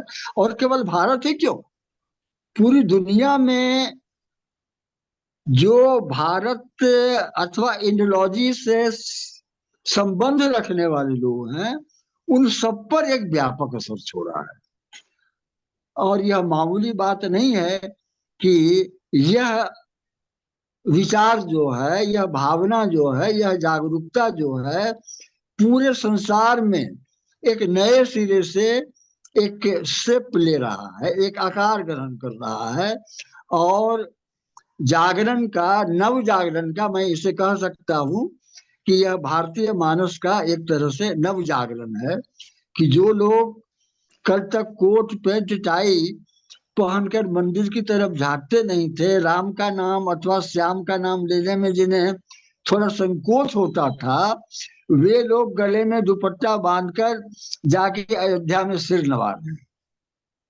तो यह परिवर्तन मामूली नहीं है, एक झकझोरा तो है इसमें, लेकिन अब यह कितने दिन तक किनके मानस पटल पर रहता है, अभी इस पर कुछ कहना बहुत जल्दीबाजी होगी। लेकिन जहां तक मैं समझता हूं कि एक आध्यात्मिक जागरण का श्री गणेश जो है, अथवा कहो कि गॉड सेंटर्ड फिलॉसफी के विषय में जो एक जागरूकता होनी चाहिए, उसका आरंभ हो चुका है। जी दादा, मेरा एक क्वेश्चन है। जो राम मंदिर बनने की बात जब शुरू हुई, आडवाणी जी ने शुरू की थी, पूरा वो रथ लेकर घूमे थे इंडिया में, तो ये कहीं ना कहीं इशू भी जो राम मंदिर बनाने का था ये तो डे फर्स्ट से पॉलिटिकल था। ये कहीं भी लोगों के मन में ये विचार डाला गया, बीजारोपण किया गया कि हमारे पास एक जन्मभूमि है और उसका हमें मंदिर बनाना नहीं नहीं, यह तो ये समस्या तो आज 500 साल से चल रही है। है। कोई अच्छा, आज की नई समस्या यह नहीं है, बहुत पुरानी समस्या है। ओके। लेकिन समय समय पर इसे राजनीतिक रूप से भी, खास करके जब हिंदू मुस्लिम वैमनस्य और पाकिस्तान के जन्म के बाद एक नए सिरे से इसका एक इसकी शुरुआत हुई और यह वैमनस्य बढ़ा, तो स्वाभाविक रूप में हिंदू मानसिकता जो थी वह भी प्रतिक्रिया में आई। तो जो राजनीतिक के रूप से इस मुद्दे को ले जाना चाहते थे, उन्होंने इसको भुनाने में कोई कोर कसर नहीं की। तत्कालीन जनसंघ हो या उसके बाद भारतीय जनता पार्टी, तो उन लोगों ने इस मानसिकता को भुनाया। इसमें कोई दो राय नहीं है कि आडवाणी जी रथ यात्रा लेकर निकले और उन्होंने हिंदू मानसिकता को झकझोरा, एक नया संदेश दिया, और उसका परिणाम है कि जो आज देख रही है। जी जी जी, हाँ। बिल्कुल। हाँ, बहुत बहुत सटीक जो दादा आपने बोला, गॉड सेंटर्ड फिलॉसफी का आगाज हुआ है इस राम मंदिर के साथ।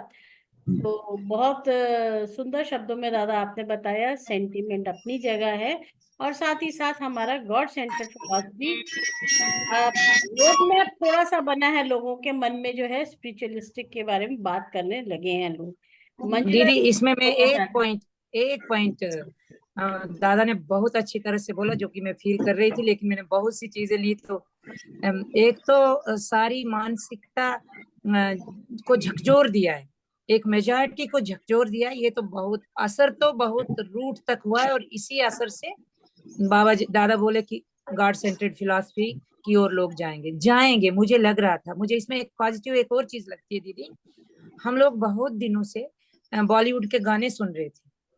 हम लोगों के वो भजन सुनने के लिए कान तरस जाते हैं कि हरी मन तड़पत हरि दर्शन को। आज कौन से बॉलीवुड में कौन से ऐसे गाने आ रहे हैं?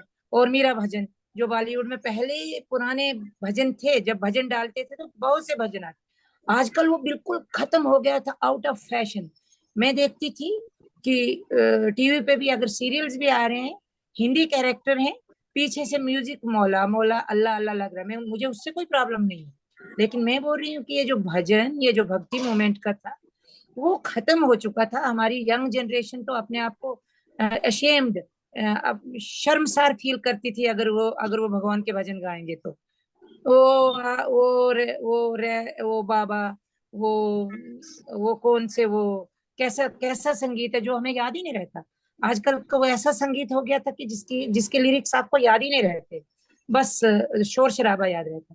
लेकिन इस मोमेंट से आज जब भी आप ऑन कीजिए, टीवी ऑन कीजिए या सोशल मीडिया ऑन कीजिए, तो उसपे इतने अच्छे अच्छे भजन बन रहे हैं। उसको आप कैसे, जो दादा बोले हैं कि ये सचमुच कॉस्मिक वेव है जो गॉड सेंटर्ड की ओर ले जा रही है। अब राम आएंगे, राम आए हैं, उसकी जगह पे कृष्ण आए हैं, कृष्ण आएंगे। शिव के भजन बहुत ज्यादा चल रहे हैं और यंग यंग सिंगर्स गा रहे हैं। तो ये एक मुझे लगता है बहुत ही पॉजिटिव इफेक्ट है, चाहे इस मोमेंट का है या कॉस्मिक फोर्स ऐसी। और मुझे तो लगता है जो बाबा बोले थे कि आने वाले समय बहुत स्पिरिचुअल होगा, तो ये मेरे ख्याल में एक स्टेप है उस साइड की। आजकल के यंग लड़के भजन बना के गा रहे हैं, तो मुझे तो इसमें भी बहुत पॉजिटिव दिखता है कि यंग लोगों के भजन सुन रहे हैं। और जो हमारे सो के उठते हैं, वो भजन को सुन के सो के, तो सुबह वो हमारी इसमें चल रहा होता है मानस पटल पे। तो ये एक अच्छा, ये और दादा की बात मुझे ये वही लगी कि ये एक कॉस्मिक फोर्स है जो चेंज कर रही है। बाबा बोले हैं कि स्पिरिचुअल समय आने वाला है, तो हम वैसे देखें। तो मेरा ये कहना था इसमें, और दादा ने मेरी बात को बहुत अच्छे तरीके से और बहुत अच्छे शब्दों से कहा। धन्यवाद दादा। और एक और बात है दादा, हमारा जो सब्जेक्ट था वो दूसरा था, हमने जब हाँ जब हाँ, वही मीतू तो दीदी ने हमने मुझसे सोचा बात है, की थी सब्जेक्ट तब दूसरा था, दूसरी की थी। लेकिन और बात आ गई इस पर।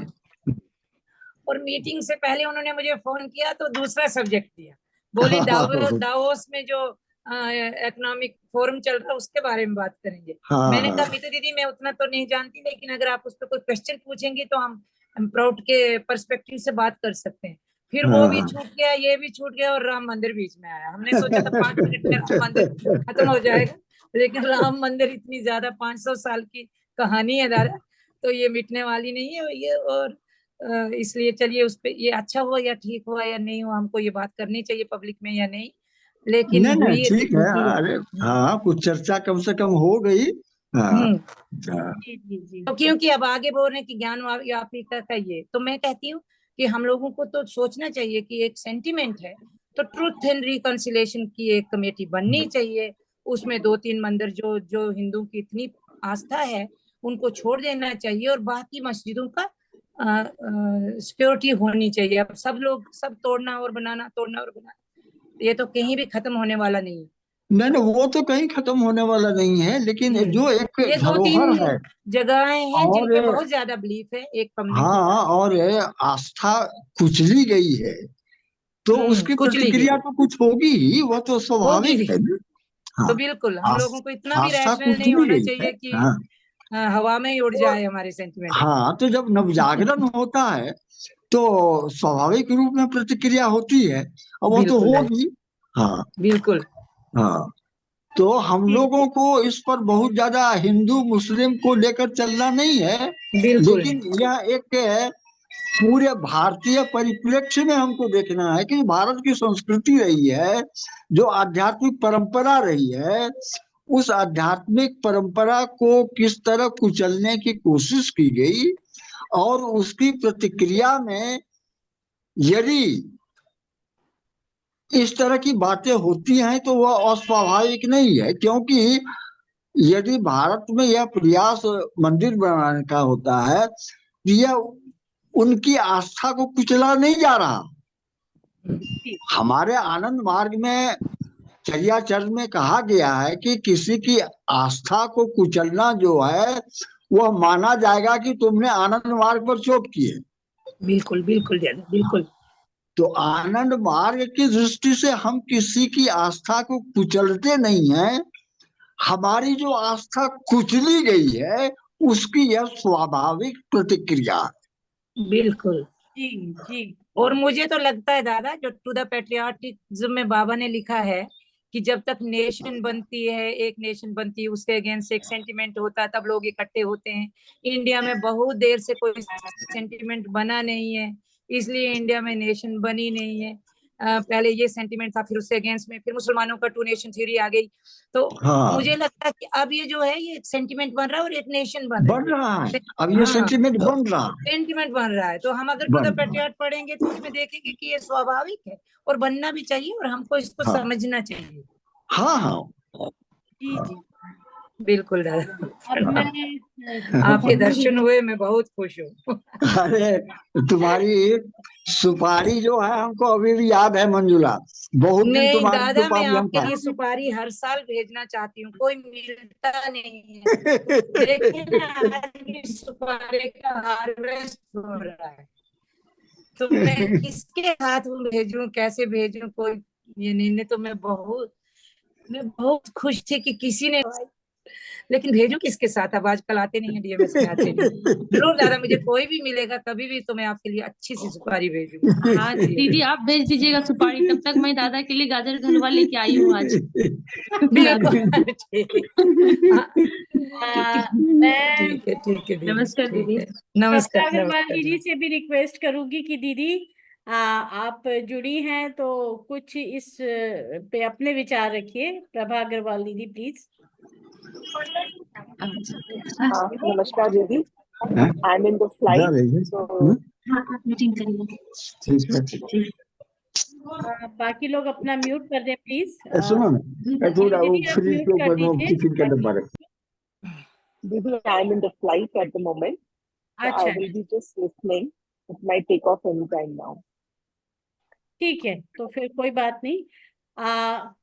मंज प्रमिला दीदी, उनका भी एक मैसेज इसमें फ्लोट हो रहा था। प्रमिला दीदी प्लीज अनम्यूट करके अगर कुछ बोल सकती हैं तो जरूर बताइए।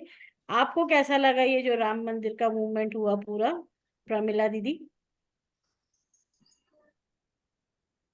या कोई और अगर बोलना चाहता है तो, क्योंकि एक ओपन डिस्कशन चल सामने स्क्रीन पे निर्मला दीदी दिख रही हैं। जी, निर्मला दीदी। मैंने सबको सुना और मैं कंफ्यूज हो गई हूँ।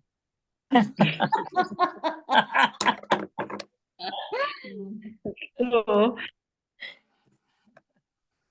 जी जी, कंटिन्यू कीजिए निर्मला दीदी।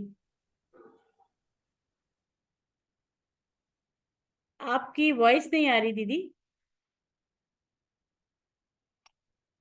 म्यूट है क्या? दीदी का नेटवर्क प्रॉब्लम है शायद। Okay okay. शायद आ गई आ गई आ गई। जी दीदी, अनम्यूट कीजिए अपने आप को प्लीज। हाँ, मैंने वही कहा दीदी कि मैं कंफ्यूज हूँ कि मुझे लगता है कि मीरा दीदी सही बोल रही हैं, फिर थोड़ी देर में लगता है कि नहीं नहीं मंजुला दीदी सही बोल रही हैं, और फिर लगा कि नहीं प्रद्युमन दादा भी सही बोल रहे हैं। तो मैं क्या बोलूं? तो इसलिए मैं म्यूट ही रहना पसंद करूंगी। आपका अपना जो आपने उस वक्त देखा, बीइंग आनंद मार्गी, जो आपने देखा, तो आपको अच्छा नहीं लगा या अच्छा लगा, या आपको लगा कि हाँ, जैसे मेरी सोसाइटी में भी नोएडा, मैं आपको एग्जांपल दे रही हूँ, मेरी सोसाइटी में नोएडा में पूरा वो बच्चों का एक मार्च निकला और वो सब जय श्री राम करके आए। और मैं तो मार्गी हूँ, अब मैं जय श्री राम तो नहीं करूंगी, प्लस मैं मुंबई में हूँ, तो उन्होंने मुझसे कहा कि आप क्या कंट्रीब्यूट करेंगे, तो मैंने बच्चों के लिए स्वीट्स भिजवाई, कि मैंने कहा ये आप सब बच्चों को, बिकॉज इतनी सर्दी में बच्चे हमारे निकल के बैठे हैं, और दिस इज, हम कोई गलत उनको संस्कार नहीं देने जा रहे हैं अगर हम बच्चों को इस एक्टिविटी में इन्वॉल्व कर रहे हैं, तो वो हमारी तरफ से था। तो मैंने इसको वहां पर एक्टिवली पार्टिसिपेट नहीं किया, बट इनडायरेक्टली पार्टिसिपेट किया। तो आपने भी ये सब अपनी सोसाइटीज में देखा, आपको क्या लगा? ईमानदारी से कहूँ तो शहर पूरा पटा हुआ था झंडों से। तो वो जो कलर है वो आपको एक कहीं ना कहीं हम जरूर डिसएग्री करते हैं कि नहीं राम एंड ऑल ये सब हमारे लिए नहीं है, पर अंदर कहीं ना कहीं तो वो सब देख के वही अगर हम हरे झंडे देखते हैं तो बहुत चिढ़ होती है, नाराजगी होती है मन में कि नहीं ये नहीं होना चाहिए, देखो कैसे फैलते जा रहे हैं, कैसे हमको कवर करते जा रहे हैं। और उन झंडों को देख के एक एक नहीं चाहते हुए भी अंदर से अच्छी फीलिंग आती है कि हाँ ये तो बड़ा अच्छा लग रहा है, शहर तो पूरा भर दिया है इन लोगों ने। दूसरी ओर जब रात में पटाखे फूट रहे थे तो उस समय बड़ा बुरा लगा कि इतना न्यूसेंस क्यों फैला रहे हैं भाई, हो गया आराम, हो गए बैठ गए, रात भर पटाखे फोड़ रहे हैं। और मैं सोसाइटीज में देखती हूँ कि बहुत सारे पैसे खर्च हुए, ढोल ताशे बज रहे हैं, वो सब ठीक है, लेकिन अगर उसी पैसे को कहीं और भी तो लगाया जा सकता था थोड़ा, उसको सिंबॉलिक तरीके से भी आप सेलिब्रेट कर सकते थे। पैसों में आग लगाना मतलब यहाँ से वहां तक फटाके पूरी सड़क में फोड़ देना, पॉल्यूशन तो हुआ, साउंड पॉल्यूशन अलग हुआ, तो पैसे में आग लग गई सो अलग।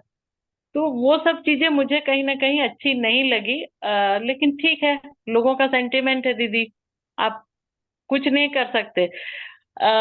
इस देश में रहना है तो ऊंट को बिल्ली ले गई तो हाँ जी कहना है।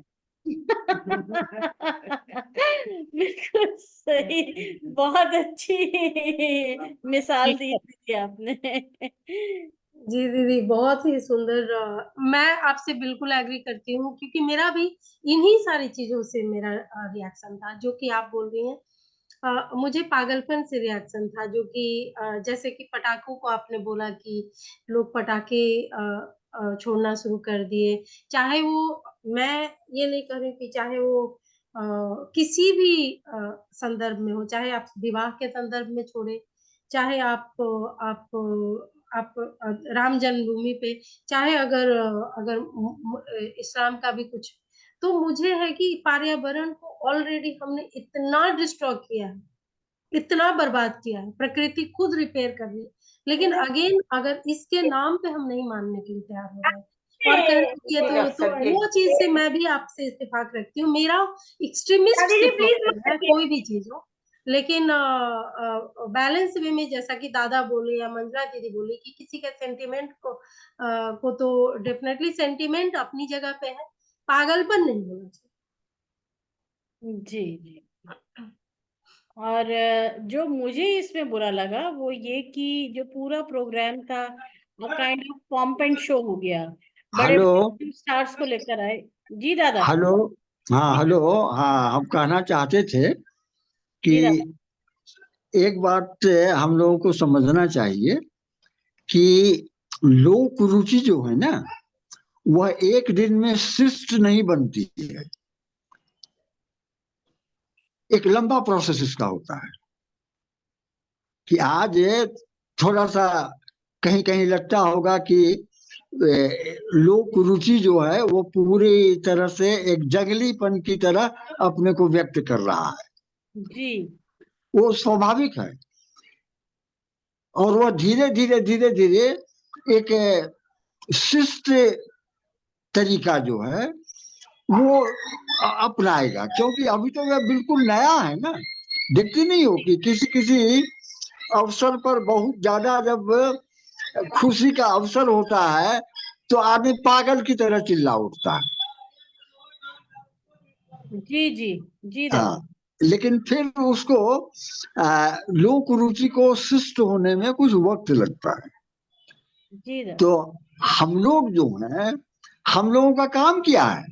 हम लोगों का काम तो यही ना है कि यह जो एक जंगलीपना है उसे एक शिष्ट परिवेश में किस तरह से लाया जाए, एक आध्यात्मिक जागरण जो नया पैदा हुआ है उसे सही दिशा किस तरह दी जाए। जी क्योंकि जब ऊर्जा का विस्फोट होता है तो उसको रास्ता चाहिए, चैनल चाहिए।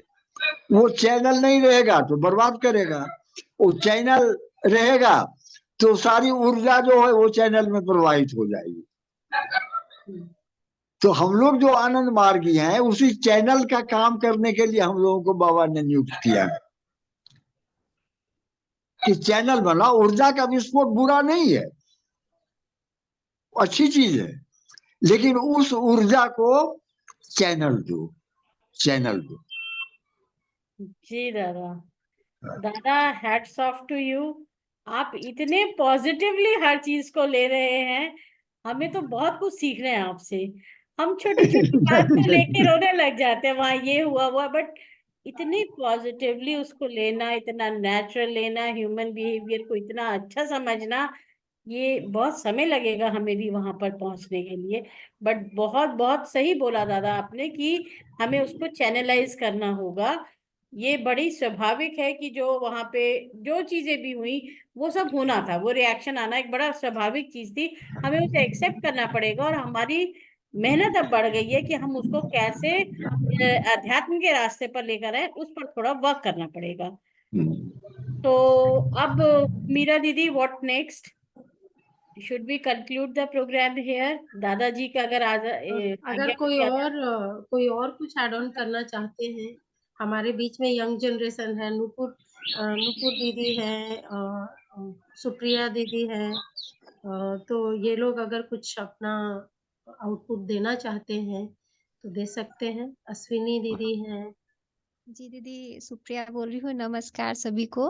जी थोड़ा लेट से ज्वाइन हुई, बट जो कुछ भी सुना दीदी, बहुत ही सही एक जो है हम लोगों को डायरेक्शन दिखाने की कोशिश की है, चाहे वो मंजुला दीदी हो, चाहे वो प्रद्युमन नाना जी हैं।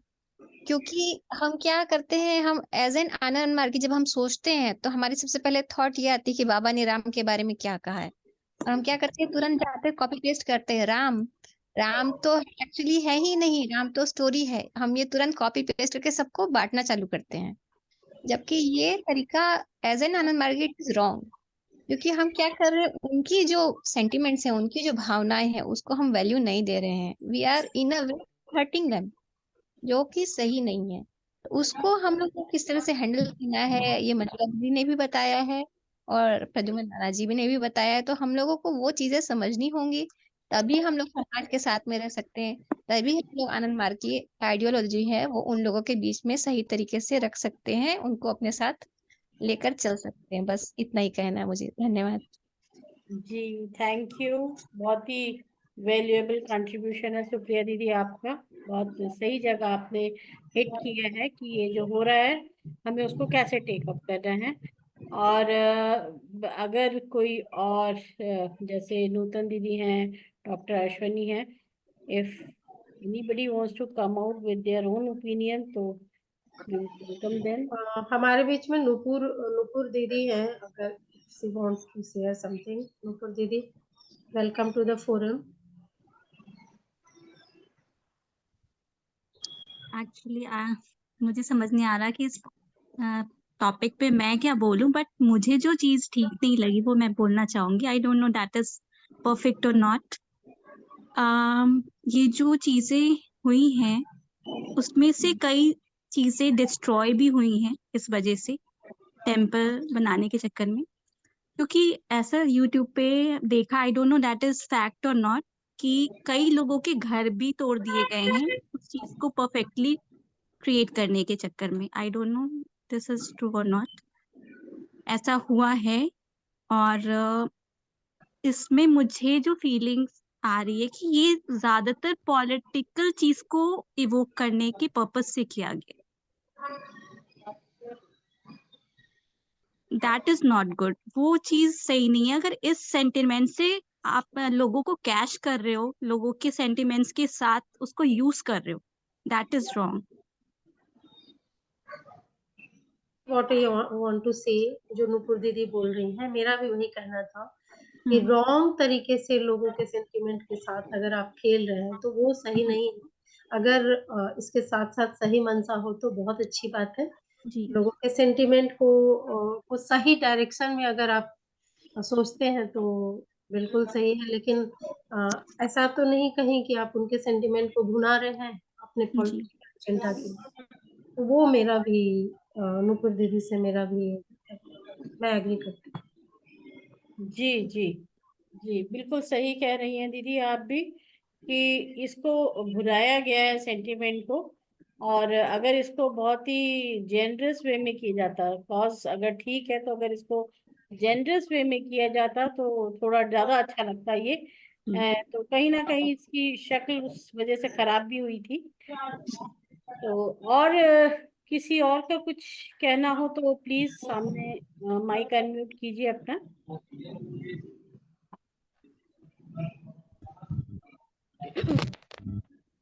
दीदी नमस्कार। नमस्कार सत्यवती दीदी, मैं आपका बोलती हूँ। स्वागत है। नमस्कार सबको दीदी।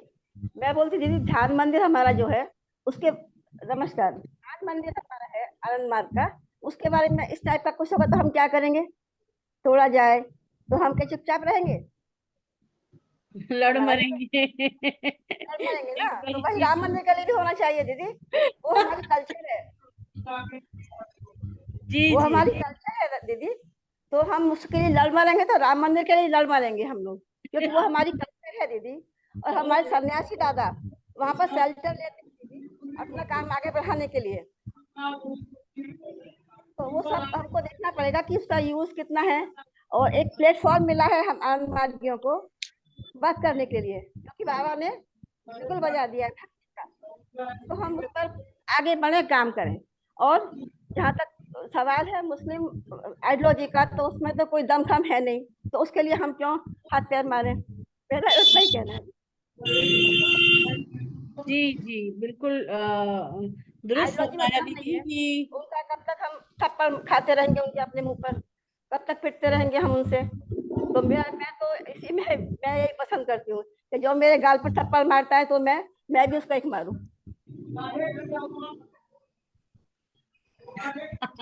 बड़े ही क्रांतिकारी विचार दीदी ने प्रस्तुत किए। लेकिन ये एक लेवल पर ये भी सिखाना जरूरी है हमें लोगों को। ऐसा नहीं है कि दब के रहना है। अगर हम सही हैं तो अपनी बात को क्वेश्चन यदि हम मार के मंदिर है, ध्यान मंदिर कोई तोड़ेगा तो हम क्या करेंगे? नहीं बैठ जाएंगे। जी जी जी जी, बिल्कुल बिल्कुल बिल्कुल। वही कृष्ण मंदिर के लिए हमको सोचना पड़ेगा, वही शिव मंदिर बनारस में सोचना पड़ेगा कि वो हमारे शिव का मंदिर था, हमारी कल्चर थी, हमारी आस्था है हिंदू धर्म की, और हम सनातनी लोग हैं, तो हमको अपने सनातन धर्म को बचा के चलना पड़ेगा। और उनकी क्या बात है जिनकी आइडियोलॉजी में दम खम नहीं है, इनकी आइडियोलॉजी में जान नहीं है, उनके लिए हम क्या सोचें? मेरा मेरा ये मानना है। ये रिकॉर्डिंग ऑन है।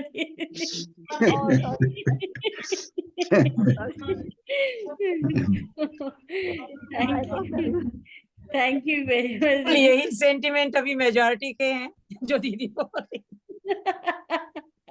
तो हम क्या रैशनलाइज करेंगे जब सेंटिमेंट मेजॉरिटी का है, तो रैशनलाइजेशन कितना हो गया?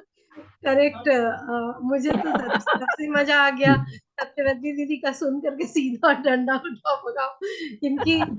ये बात तो सही है कि रियली जो उनकी अगर आइडियोलॉजी की हमें किसी की बात करना है तो पर उसमें बहुत सारे लूप होल्स हैं, नो डाउट। नॉर्मल अगर रेशनलिटी की बात करें तो सम प्लेसेस पे थोड़ा रेशनलिटी अगर आ जाता तो ये और भी खूबसूरत होता, लेकिन दादा जैसा बोले कि जब एनर्जी का फ्लो होता है तो उस समय हमें कहाँ दिखाई देता है। अगर हम मेरा सबसे बड़ा क्वेश्चन अगर यही पूछ दिया गया कि बाबा की चीजों को अगर खुद पे जब आता है तो फिर बहुत बड़ा झटका लगता है, चुभता है। तो उस पॉइंट ऑफ व्यू से अगर हम बोले कि अगर बोला जाए कि कलकत्ता या फिर आनंद नगर को अगर कोई कहे कि तोड़ दूं, तो शायद सदियों तक हम लोग लड़ते रहेंगे और शायद तो यही बात है दीदी, जब भी किसी के सेंटिमेंट पे बात करें तो पहले सोचें कि अगर हमारे साथ ये हो तो हमारा सेंटिमेंट क्या है, तब रैशनलाइज करें। यूजुअली ये जो लेफ्ट लिबरल हैं, इन्होंने ऐसे ही रैशनलाइजेशन किए, ऐसे ही पढ़ाई करवाई है। यहाँ पे सेंटिमेंट की जहाँ तक बात है, आई टोटली एग्री। मेरा डिसएग्री है कि इस चीज को लोगों के सेंटिमेंट के साथ आप खेल रहे हैं, तो वो नहीं सही है। नहीं सही तो नहीं है, लेकिन होगा ना दीदी, आप ये वो तो होगा। इनोसेंट है, वो इतने मासूम है, उनका बिलीव इतना स्ट्रांग है, लेकिन और सदियों से होता है। मैं ये नहीं कह रही कि एक पॉलिटिकल पार्टी कोई माइनॉरिटी को पकड़ के चला, फिर किसी ने मेजोरिटी को पकड़ के चला, मतलब ये तो चलता दीदी, आ रहा है अभी तक। तो इसका मतलब है दीदी, बाबा बोले थे कि डेमोक्रेसी इज फार्स है, तो फिर हमको डेमोक्रेसी को ही चेंज करना है, तो फिर वो तो बड़ी लंबी लड़ाई है, उसको छोड़ दीजिए। अभी तो डेमोक्रेसी है, लोगों के सेंटिमेंट्स को परसीव किया जाता है। जो पार्टी ज्यादा परसीव करेगी, जो मेजॉरिटी सेंटिमेंट को परसीव करेगी, वो जीतेगी। जो पार्टी नहीं परसीव करेगी, जो बहुत रैशनलाइज करेगी और थोड़े से वोटों के लिए अपीजमेंट पॉलिटिक्स करेगी, तो वो हारेगी। तो ये तो दूसरा, ये तो टॉपिक ही दूसरा है मीरा दीदी। इस टॉपिक पे तो दूसरी बात होनी, ये तो अलग है। और ये तो अलग है। ये बात भी है कि हर पार्टी जब भी आता है तो डेफिनेटली वो अपना एजेंडा लेके चलता है, और हर कोई जीतना चाहता है, यहाँ कोई हारना अच्छा, चाहता है। आप देखिए, तो अब 40 साल तक अगर एक पार्टी 40 साल तक माइनॉरिटी को दिमाग में ठूस 40 नहीं दीदी, 60 साल तक, 75 साल, 60 साल तक। हाँ 75 साल, हाँ जो भी एग्जैक्टली मुझे 75 नहीं, 60 साल तक, 60 साल तक 75 उन्होंने नहीं किया दीदी, है। 75 तो लास्ट ईयर हुआ है। इयर्स बोलते हैं, 70 साल तक। वो 75 नहीं दीदी, 60 साल तक एक पार्टी, 60 साल तक माइनॉरिटी पॉलिटिक्स किया। 60 रख सकते नहीं, 60 है। हाँ 60 साल तक अगर कोई एक पार्टी किया और दूसरा पार्टी अगर जीतने के लिए कर रहा, अगर वही सर्वाइवल ऑफ फैटिस का कहानियां चल रहा है, मुझे जीना है, मुझे मैं डूबूंगा नहीं, तो मैं ये तरीका लेके चल रहा हूँ। अगर इसको नेगेटिव नहीं लेकर के अगर पॉजिटिव, अगर और पॉजिटिव होता तो और भी अच्छा होता, लेकिन ठीक है, अच्छा, बनाना तो है ही। मेरा दीदी, मैं एक और बात बताना चाहती, बहुत चीजें बताने की हैं जिनको आप देखेंगे, एनालिसिस करें। तमिलनाडु की जो पॉलिटिक्स है डीएमके की, एंटी हिंदू पॉलिटिक्स है ना, एंटी ब्राह्मणवादी पॉलिटिक्स है इनफैक्ट उनकी। उन्होंने एक समय था जब ब्राह्मणवाद को सचमुच ब्राह्मणों ने उनको एक्सप्लॉइट किया था, ठीक था, एक पॉलिटिक्स चलाई पेरियार ने। पेरियार वाज ए कम्युनिस्ट था, उसको उनको देवता की तरह पूछते हैं, हो गया। हम लोग जब तमिलनाडु घूमेंगे दीदी, आप भी घूमी होंगी, इतनी पावर्टी है, इतनी पावर्टी है वहां पे, लेकिन वो पुअर लोगों के सेंटिमेंट को आगे लेके जीतते हैं। पुअर लोगों को बोला जाता है कि तुम लोगों को ब्राह्मणों ने एक्सप्लॉइट किया है। अरे ब्राह्मणों ने एक्सप्लॉइट किया है तो आप इतने साल से इसी सेंटिमेंट पे आ रहे हो, जीत रहे हो, तो अब तुम क्या किए हो?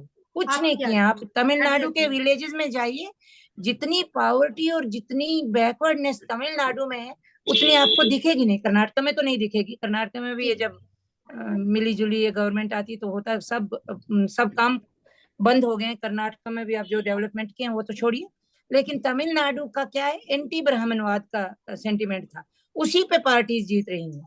तो अब तो वो जैसे हमारे मेन पार्टी के जो हत्या करता है वो बाहर जाके बोलते हैं कि हिंदुत्व बुरा है। चलिए, हिंदुत्व का नाम जब बुरा लिया जाता है दीदी तो क्या होगा? हमारे बच्चे जो बाहर हैं उनको हिंदुत्व और हिंदू में क्या फर्क है वो क्या नए लोगों को पता चलेगा? वो तो वहां कटेंगे मारेंगे ना। और दूसरी बात फिर हिंदुत्व से जब इन्होंने बोला कि हम सनातनी हैं तो फिर सनातन को खत्म करना है, इन लोगों ने ये लेना शुरू किया। अब बताइए, सनातन को खत्म करना नेगेटिव ज्यादा है या राम मंदिर राम की पूजा करना नेगेटिव ज्यादा है? हमको इन दोनों में एटलीस्ट इंटेलेक्चुअल एनालिसिस होना चाहिए, फिर हम देखेंगे कि कौन सा इधर खाई है इधर कुआं है, लेकिन कौन सा कुआं बेटर है। जी जी दीदी, हमारे बीच में अश्विनी दीदी हैं, अगर वो शेयर करना चाहती है, बट काफी लास्ट में जुड़ी हैं तो I think she is not aware of the topic. Geeta roll दीदी हैं। रही हूँ। I'm liking it. Gita roll दीदी। दीदी नमस्कार। दीदी बहुत सुंदर, मंजुला दीदी और प्रद्युमन नारायण दादा हमारे जो है ना, वो लोग सब एकदम क्लियर देते, नो डाउट्स, बिल्कुल कोई डाउट नहीं रखते, किसी को कोई शंका लेने का कुछ भी ये नहीं रहा। सुंदर दीदी, मुझे बहुत अच्छा लगा। I was just listening very carefully. Manjula दीदी थैंक यू सो मच, आप इतना अच्छा एक्सप्लेनेशन दे देते हैं ना, तो किसी को कुछ डाउट भी रहेगा, आता है हर एक के मन में कि ऐसा है तो क्या हुआ, हमने ऐसे किया तो, बट आप उसको इतना लॉजिकली इतना अच्छे से क्लियर कर देते हो ना, तो बहुत सारे इतने, अभी हम लोग 4 साल हम लोग जो आपका क्लास ले रहे हैं, या आप बीच बीच में हमें इतना मोटिवेट करते हो, ऐसे नहीं है ऐसे है, इसको ऐसे लेना है, इस चीज को ऐसे देखना है, तो बहुत सा कॉन्सेप्शन हमारा बहुत क्लियर हो गया, बहुत सारे लोगों का।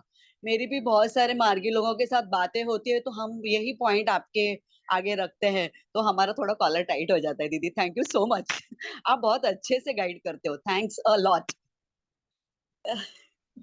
थैंक यू गीता रॉल दीदी।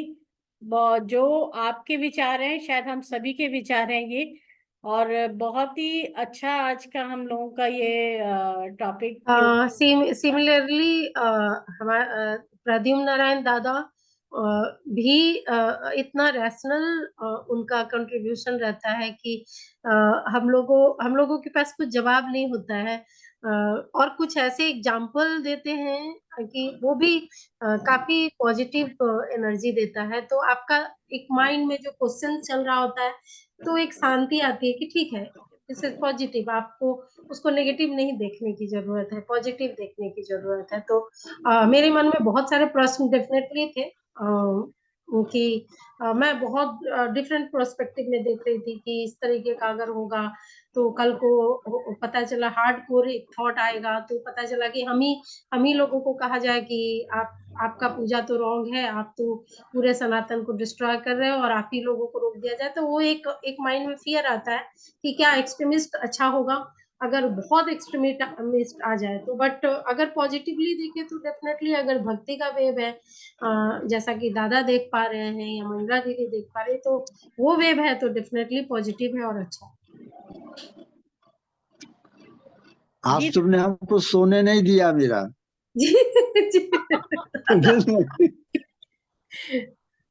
दादा आप हम लोगों को सोए हुए को जगा देते हैं, तो आपका जागना तो जरूरी है। तुम लोगों के डर के मारे आज हम अपनी नींद पूरी नहीं कर पाए। और दादा सर्दी कुछ कम हुआ वहां पर अब? हाँ, सर्दी बहुत कम हो गई है। बढ़िया। दिल्ली में तो दादा अभी आज बारिश हो गई है तो ठंड थोड़ा सा और फिर से बढ़ गया। हाँ हाँ, बढ़िया है। तो ठीक। सर्दी में बारिश लेकिन दीदी हेल्दी कहलाई जाती है, सर्दी ओके की बारिश हेल्दी हेल्दी मानी जाती है। ओके ड्राई सर्दी जो है वो ज्यादा नुकसान करती है, ऐसा जी हम जी जी पहले लोगों से सुना करते थे। तो अगर दीदी थैंक यू कंटिन्यू मीतू दीदी थैंक यू।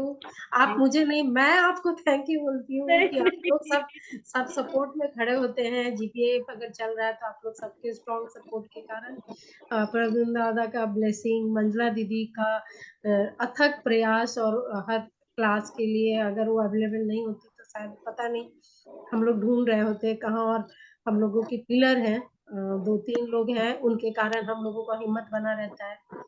थैंक यू दादा, मंजुला दीदी, गीता दीदी, सब लोगों को। चलिए, धन्यवाद सब लोगों का। थैंक यू दादा, हाँ, नमस्कार। नमस्कार।